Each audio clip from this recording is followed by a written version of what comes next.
सुप्रभात विद्यार्थियों। पिछली क्लास में मैंने आपको नादान दोस्त पाठ का PDF भेजा था। आशा करती हूँ कि आप सभी ने इसे पढ़ा होगा। तो चलिए आज मैं आपको इस पाठ को पढ़कर समझाऊंगी। केशव के घर कार्निश के ऊपर एक चिड़िया ने अंडे दिए थे। कार्निश मतलब दीवार के आगे बढ़ा हुआ भाग। बच्चों यहाँ पे मैंने कठिन शब्द है उसके नीचे अंडरलाइन कर दिया है और उसके अर्थ को जो है लिख दिया है। तो आप इसे अपनी कॉपी में शब्दार्थ को लिख सकते हैं। केशव और उसकी बहन श्यामा दोनों बड़े ध्यान से चिड़िया को वहाँ आते जाते देखा करते। केशव और उसकी बहन जो है वहाँ पे देखते थे कार्निश के ऊपर की चिड़िया जो है वहाँ पे आती जाती है। सवेरे दोनों आंखें मलते कार्निश के सामने पहुँच जाते और चिड़िया दोनों को वहाँ बैठा पाते।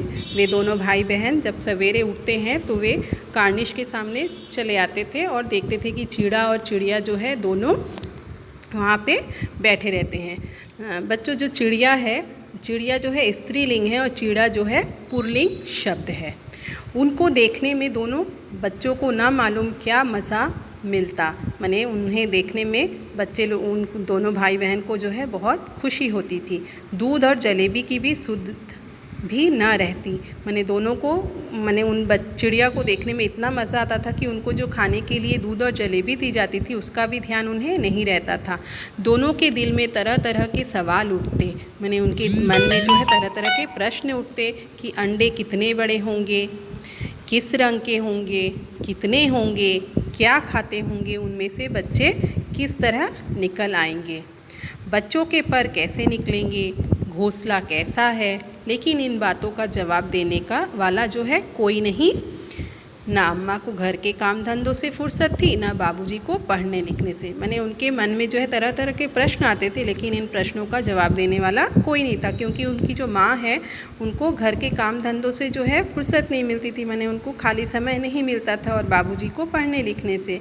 दोनों बच्चे आपस में ही सवाल जवाब करके अपने दिल को तसल्ली दे लिया करते, माने दोनों जो है आपस में ही प्रश्न पूछते, उत्तर देते और अपने मन को जो है सांत्वना दे देते थे। श्यामा कहती, क्यों भैया, बच्चे निकलकर फुर से उड़ जाएंगे। श्यामा जो है बोलती है अपने भाई को कि बच्चे क्या माने निकल के ही जल्दी से उड़ जाएंगे। तो केशव विद्वानों जैसे गर्व से कहता, नहीं रे पगली, पहले पर निकलेंगे, बगैर परों के बेचारे कैसे उड़ेंगे। श्यामा कहती है, बच्चों को क्या खिलाएगी बेचारी। केशव इस पेचीदा सवाल का जवाब कुछ ना दे सकता था। केशव जो है इस मुश्किल सवाल का जवाब जो है नहीं दे पाता था। इस तरह 3-4 दिन गुजर गए। दोनों बच्चों की जिज्ञासा दिन दिन बढ़ती जाती थी। अंडों को देखने के लिए वे अधीर हो उठते थे, माने उनका जो है दिन ब दिन क्या होता था, उनके मन में जो है जिज्ञासा माने जानने की इच्छा जो है दिन ब दिन बढ़ती जाती थी कि अंडों को देखने के लिए वे उतावले उठते थे। उन्होंने अनुमान लगाया कि अब ज़रूर बच्चे निकल आए होंगे। बच्चों के चारे का सवाल अब उनके सामने आ खड़ा हुआ। चारे मतलब जो खाने का, माने उनके खानों के सामान की चिंता जो है उनके सामने आ खड़ी हुई। चिड़िया बेचारी इतना दाना कहाँ पाएगी कि सारे बच्चों का पेट भरे। गरीब बच्चे भूख के मारे चूँ चूँ करके मर जाएंगे। इस मुसीबत का अंदाज़ा करके दोनों घबरा उठे, माने इस मुश्किल का अंदाज करके, अनुमान करके वो दोनों क्या हुए, घबरा गए। दोनों ने फैसला किया कि कार्निश पर थोड़ा सा दाना रख दिया जाए। श्यामा खुश होकर बोली, तब तो चिड़ियों को चारे के लिए कहीं उड़कर न जाना पड़ेगा ना। केशव, नहीं, तब क्यों जाएंगी। श्यामा, क्यों भैया, बच्चों को धूप ना लगती होगी। केशव का ध्यान इस तकलीफ़ की तरफ न गया था। बोला, ज़रूर तकलीफ़ हो रही होगी, बेचारे प्यास के मारे तड़पते होंगे, ऊपर छाया भी तो कोई नहीं। आखिर यही फैसला हुआ कि घोंसले के ऊपर कपड़े की छत बना देनी चाहिए। पानी की प्याली और थोड़े से चावल रख देने का प्रस्ताव भी स्वीकृत हो गया। प्रस्ताव माने सुझाव, स्वीकृत माने मंजूर हो गया। दोनों बच्चे बड़े चाव से काम करने लगे। श्यामा माँ की आंख बचाकर मटके से चावल निकाल लाई। आंख बचाकर मतलब छुपाकर।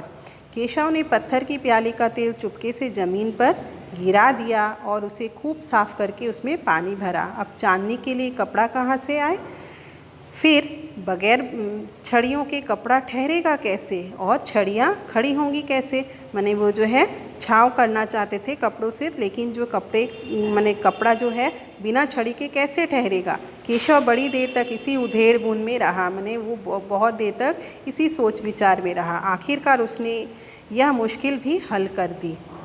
श्यामा से बोला, जाकर कूड़ा फेंकने वाली टोकरी उठा लाओ। अम्मा जी को मत दिखाना, मैंने अम्मा को बिना दिखाए ही तुम उस कचड़े फेंकने वाली टोकरी को उठा के लाना। श्यामा, वह तो बीच से फटी हुई है, उसमें से धूप न जाएगी।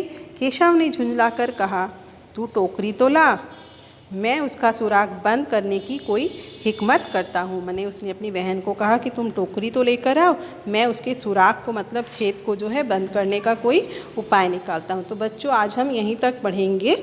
इसके आगे का भाग जो है मैं दूसरी क्लास में आपको समझाऊंगी। धन्यवाद।